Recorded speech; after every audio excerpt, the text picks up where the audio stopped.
For the past several years, the global clean energy conversation has been framed as a rivalry: hydrogen versus batteries. One technology must win, the other must lose. Conference panels, media headlines, and online debates repeatedly reduce the energy transition to this false binary. Batteries are portrayed as efficient and ready today. Hydrogen is portrayed as inefficient, expensive, or perpetually futuristic. This framing is not only misleading, it is actively harmful. It distracts from how energy systems actually function and why many clean energy projects struggle once they move beyond pilot stages. The real issue is not whether hydrogen is better than batteries or batteries are better than hydrogen. The real issue is that energy is being discussed as if it were a single problem with a single solution. In reality, energy systems are layered, interconnected, and constrained by physics, infrastructure, and finance. When those realities are ignored, projects fail, not because the technology was wrong, but because the system design was incomplete. Energy operates across multiple dimensions simultaneously. There is time, ranging from milliseconds to seasons. There is scale, from kilowatts to gigawatts. There is geography, from local grids to global supply chains. There is reliability, which determines whether industrial users can operate continuously. And there is finance, which ultimately decides whether a project can be built at all. No single technology optimizes all of these dimensions. Expecting one to do so is a fundamental misunderstanding of how infrastructure is built. Batteries are exceptional at managing energy over short periods of time. They respond almost instantly to changes in supply and demand. They stabilize frequency, smooth power fluctuations, and provide precise control. In modern grids with increasing renewable penetration, batteries have become indispensable for managing volatility. Their value lies in speed, accuracy, and responsiveness. This is where batteries dominate, and no hydrogen system should attempt to compete in this domain. Hydrogen, by contrast, operates on a completely different layer of the system. It is not designed for milliseconds or seconds. It is designed for hours, days, weeks, and even seasons. Hydrogen stores energy in molecular form, allowing it to be transported, stockpiled, and used long after electricity would otherwise be wasted. It enables energy to move not just across time, but across space, through pipelines, ships, and industrial distribution networks. Hydrogen's strength is not speed. Its strength is scale and endurance. Much of the public debate fixates on efficiency metrics without context. Batteries are often cited as being far more efficient than hydrogen, and within a narrow component-level boundary, this can be true. But component efficiency is not the same as system efficiency. A highly efficient battery that cannot discharge because the grid is congested is not efficient in practice. A solar farm that must curtail large portions of its output because demand does not align with generation is not efficient. An electrolyzer that runs intermittently because power supply is unstable is not efficient. System-level inefficiencies overwhelm component-level advantages when integration is poorly designed. This is where the hydrogen versus batteries narrative collapses. Real energy systems do not operate as isolated technologies. They operate as integrated stacks. Batteries manage short-term volatility. Hydrogen absorbs long-term surplus. Batteries stabilize sensitive equipment. Hydrogen converts excess electricity into a transportable and storable commodity. When these roles are respected and combined, the system performs far better than either technology operating alone. Electrolyzers provide a clear example of why this integration matters.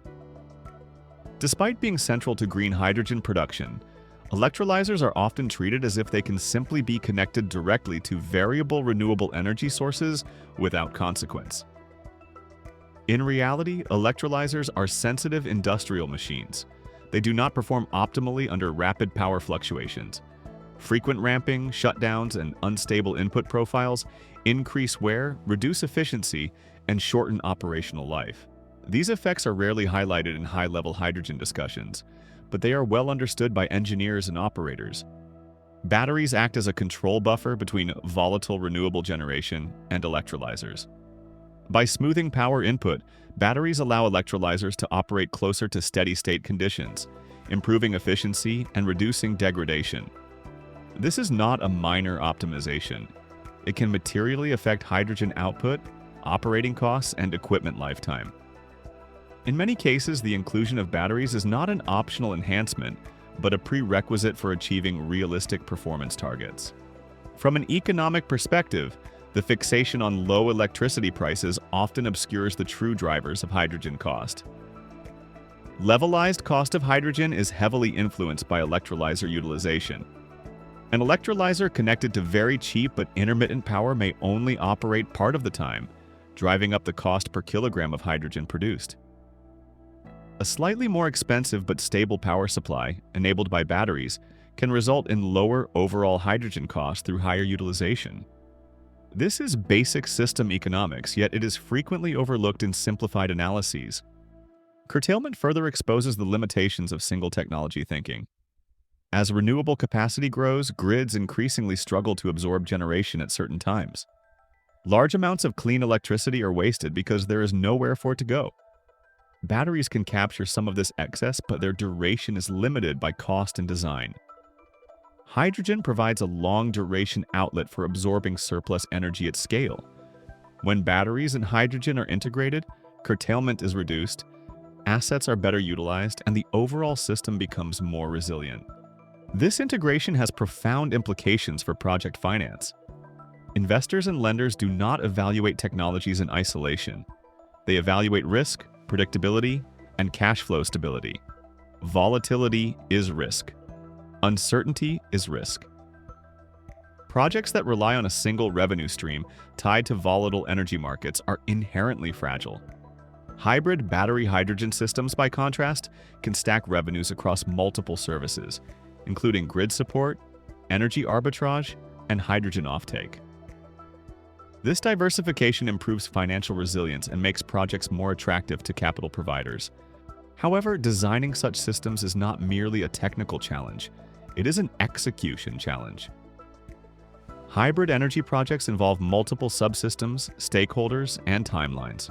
Renewable generation, battery storage, electrolyzers, grid interconnections, permitting processes, offtake agreements, and financing milestones must all be coordinated. Delays in one area cascade into others. Costs rise quietly, schedules slip, returns erode. This is where many otherwise promising projects fail. Serious developers recognize that execution discipline is as important as technology choice. Managing complex energy projects requires structured planning, dependency management, and clear visibility into critical paths. This is why professional project planning tools such as Microsoft Project are widely used in large-scale infrastructure and energy developments.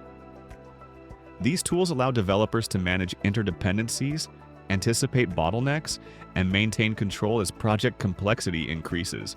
Spreadsheets and ad hoc tools are insufficient at this scale. The need for execution discipline highlights a broader gap in the clean energy ecosystem.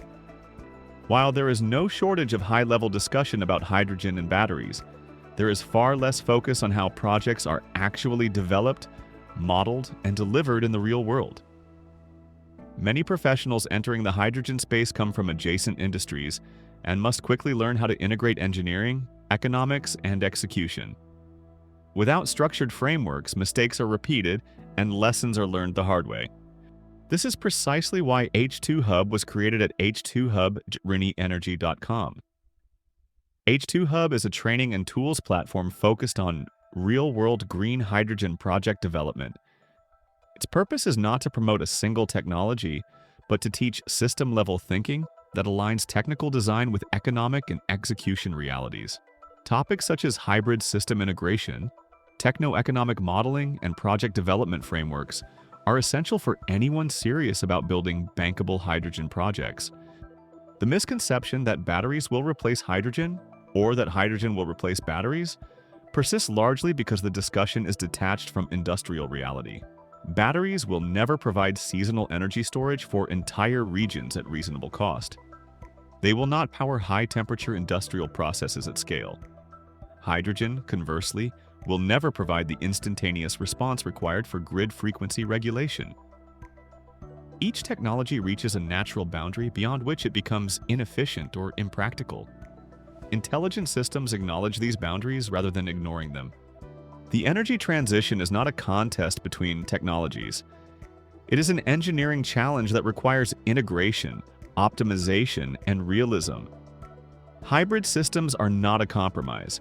They are a necessity imposed by physics, infrastructure constraints, and economic logic. The future grid will not be battery-only or hydrogen-only. It will be layered, hybrid, and optimized for different functions across time and scale. As renewable penetration increases, the importance of system design will only grow. Grids will become more complex, not less. Industrial decarbonization will demand reliability, not just clean electrons. Investors will continue to prioritize predictability and risk management. In this environment, simplistic narratives will fail, and systems thinking will become the defining capability. The hydrogen versus batteries debate may persist in headlines and social media, but it has little relevance to how real projects are built. Engineers, developers, and financiers understand that success depends on integration. The challenge is not choosing sides. The challenge is designing systems that work under real-world constraints and can be executed on time and on budget.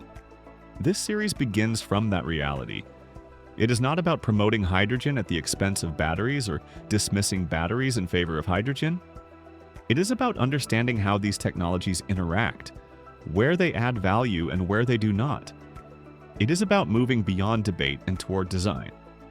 If you want to develop practical skills for building real hydrogen and hybrid energy projects, the tools and training at h2hub.renewable.com are designed for that purpose. And if you are managing complex energy or infrastructure projects today, the Microsoft project tools linked in the description are the same planning platforms used across large-scale developments worldwide. The energy transition will not be won by arguments. It will be built by systems and by people who know how to execute them.